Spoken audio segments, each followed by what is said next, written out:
I'm the daughter of a diplomat. And so, I'm from junks in Hong Kong and lepers in Delhi. Ice cream, adobo pancit, and chapati. I'm from earthquakes, typhoons, snowstorms, monsoons, pigeon feeds and airport games and Spanish dubbed cartoons. I'm from the Taj Mahal and stuffy cars and crossed arms. I'm from learning at an early age to be graceful, poised, and charmed. I'm from Anne Frank. Frank Oz. Anne of Green Gables. Fossil hunting. Tiger trekking. And longing to feel stable. Age 4. A dream. I'm standing on an iceberg, surrounded by crystal clear blue water. It's pretty here, quiet, and I like the way the ocean sparkles. Clean air. Oh, I see a speck of something in the distance. I don't know what it is, but I know it's coming for me. It wants to knock me down or scoop me up. It comes for me closer. A splash and a fin bring me back to my iceberg. All of a sudden, the water is filled with thousands of man-eating sharks. Where did they come from? Ooh, I don't like sharks because one time we went to Disneyland and I went on the Jaws boat ride and Jaws jumped right out of me from the water and I was really scared. But the mystery thing is still coming. It's even closer now. And then I know what I have to do. I have to choose which way I die. I choose sharks! Age 7, California. And India? You're moving to India? That's Julie. She's my best friend, and she has to wear a cast because last week she broke her arm falling off the monkey bars. Now I'm kind of jealous of her because everyone is signing her cast, and she gets to learn how to write with her left hand. Lucky. That's like all the way in Indiana, right? Why are you moving there? I don't know, but my dad says we have to. Your real dad or your other dad? What do you mean? Well, aren't you, like, adopted? Well, I mean, I know your mom is your real mom, but... Well... Oh, I bet your real dad lives in India. Yeah, that's right, because my mom's doctor is from India, and he's brown like you. Cool. I figured out why you look so different. You're part Indianan. Maybe. I don't have time to ask Mom about what Julie said because we're so busy packing and getting ready to fly across the world! Woo! India turns out to be kind of awesome, except for the fact that I can't watch TV because every time I turn it on, it's all a bunch of dancing and singing in a weird language that I don't understand. Sometimes we get tapes sent to us of shows we like to watch, like Alf and Big Brown, and even that one with Robin Williams. I get bored of watching the same stuff over and over again, but well, it doesn't matter because my life is a TV show. Good morning, India. Well, on today's episode, I will be getting ready to go on my very first elephant ride. I woke up this morning and Dad said he rented some elephants for us, and they're going to be here in a couple of hours. Gosh, I bet no one in California gets to do this kind of stuff.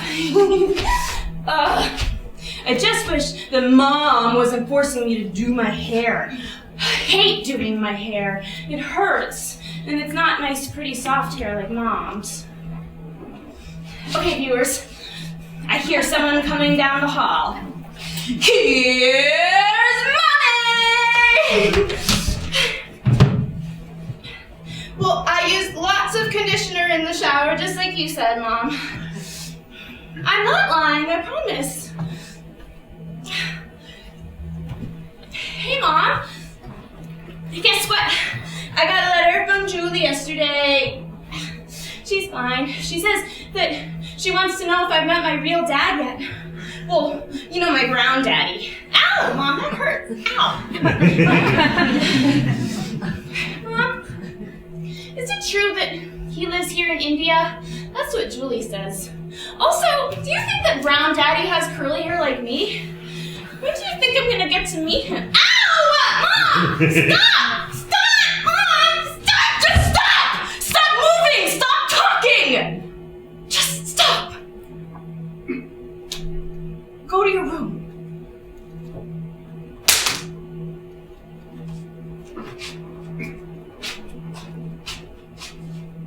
I don't know what happened, but I'm pretty sure I'm in trouble.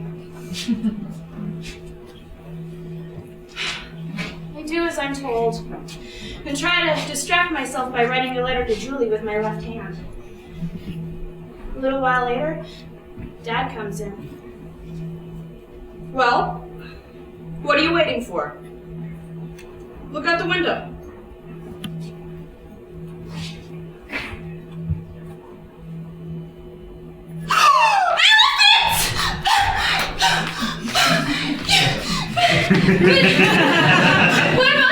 What about Mom? It's okay. It'll just be you and me. We ride elephants for the rest of the day. It's a great father-daughter episode.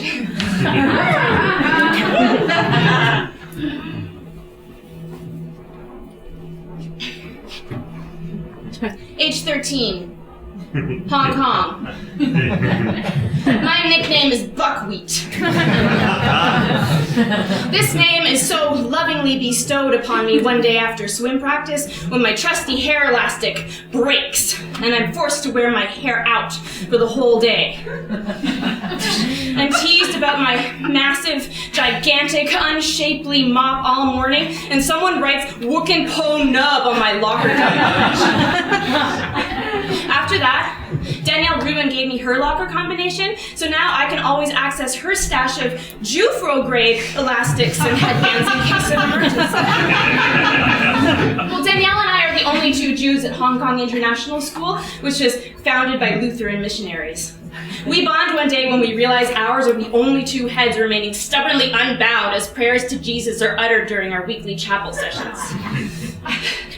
Oh, the Lord is good to me, and so I thank the Lord for giving me the things I need. The sun and the rain and the apples, see the Lord is good to me. Amen, amen, amen, amen, woo! Thanks, Danny. Lifesaver. Of course, even when I manage to tame my beast into a tightly done bun, I'm not really safe.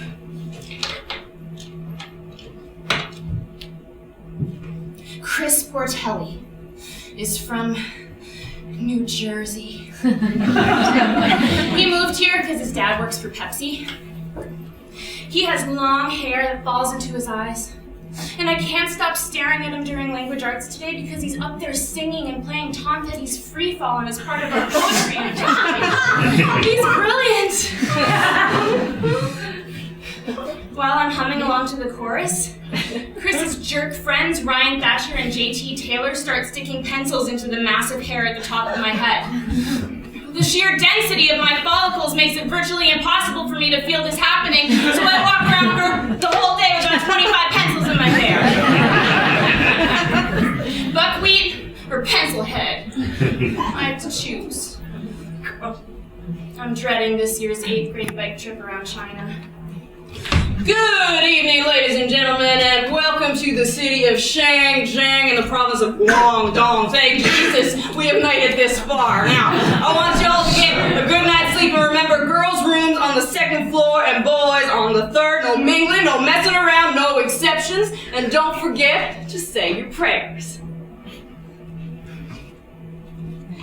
After the teachers go to bed, I find myself in a defiantly co-ed hotel room on the third floor. I am holding my breath because somehow, miraculously, I have wormed my way into this circle and I haven't said anything stupid enough to be kicked out.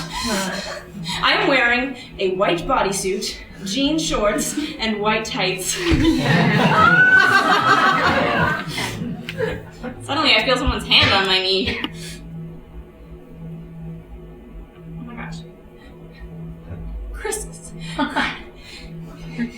Chris Portelli's hand is on my knee. Rubbing. What do I do? What do I say?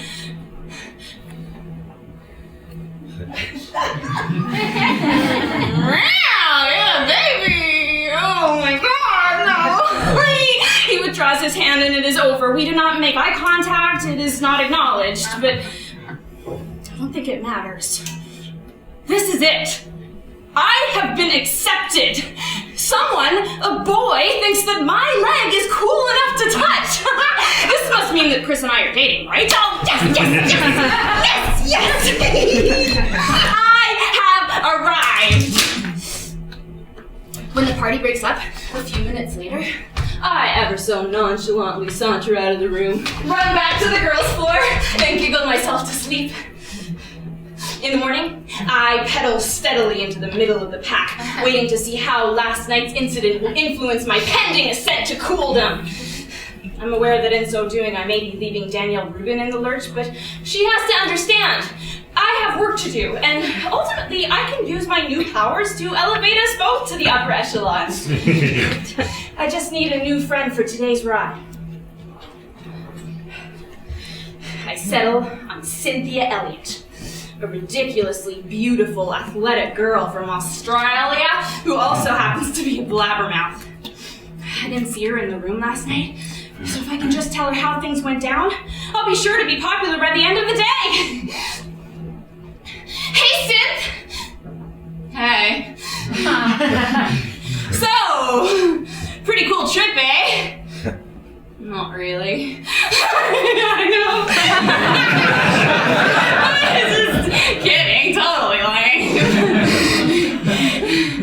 I'm very aware of the sounds of my labored breathing as I struggle to keep up with her strong field hockey playing legs. So, you going out with anyone right now? Because I am. Really? Who? Chris Portelli? No, you're not.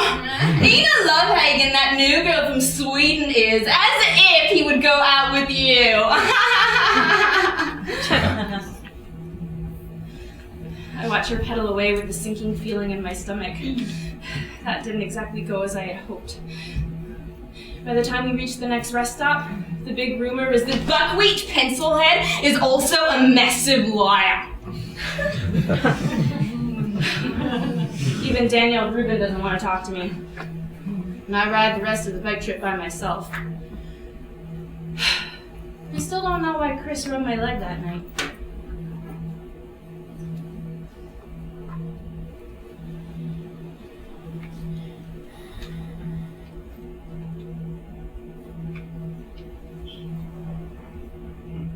Age 17. Canada. We live in a sleepy suburban neighborhood. And I love it. This place is just normal. The snowy, bitterly cold walks to school every day make me feel Canadian. The tiny braids that my friend Samantha loves to put in my hair on lazy Saturday mornings turn me into an actual pretty girl, and sometimes I go skating on the Rito with a real boyfriend, Troy Waters. and I start dating when Samantha invites him to my surprise Sweet 16 birthday party, just so I'll stop talking about how much I like him and how cool is it that he's in a Pink Floyd cover band and how mysterious he is. By the end of the party, we're holding hands and I never want to let go. The first time he tells me he loves me is in a letter he writes with green ink. And when I pull away from the giant hug I give to him after reading it, there's a single tear running down his cheek. God, when we're riding around in his beat-up VW van and on our way to meet our awesome group of friends and I look over at his brooding profile and his big brown eyes, I think, oh, God, I could die right here and be fine.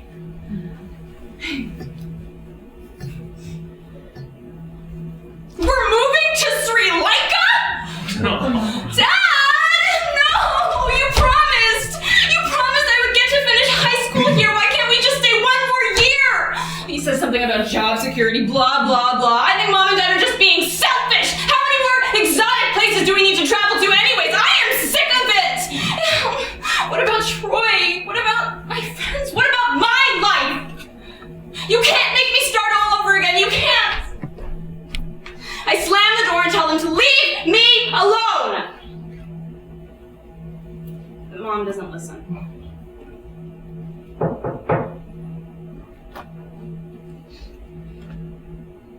Sweetie, I know you're upset. You know, I'll never forget what you said to me when we were getting ready to leave Hong Kong. I told you it was going to be difficult, that we were moving back to Canada, we would have to make new friends, and it would be very different. You looked right at me and said, Mom, I did it before, I'll do it again. You were 14 years old. And I was so proud of how strong you were.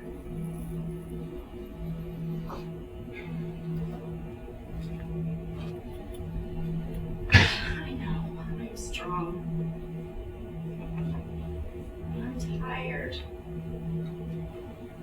I'm tired of always having to be strong.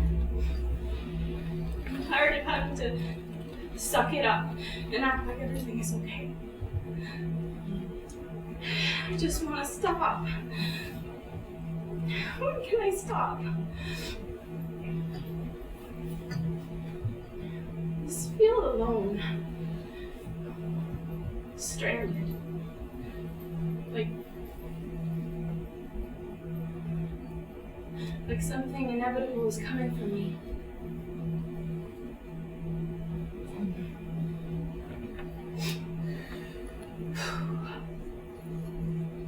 I choose sharks.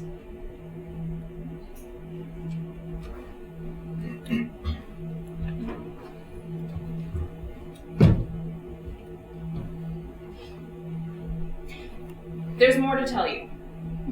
Like the end of the shark dream. Well, turns out all is not as it seems. On the bottom of the ocean floor with the sharks swimming all around, I see myself breathing and smiling, and I wake up feeling proud to be alive. There's more to tell you, like how I called my biological father one day. Hey, sweetie, how you been? I don't know what to say. I appreciate you listening to these stories I like to tell. And I assure you, this diplomat's daughter is more than doing well.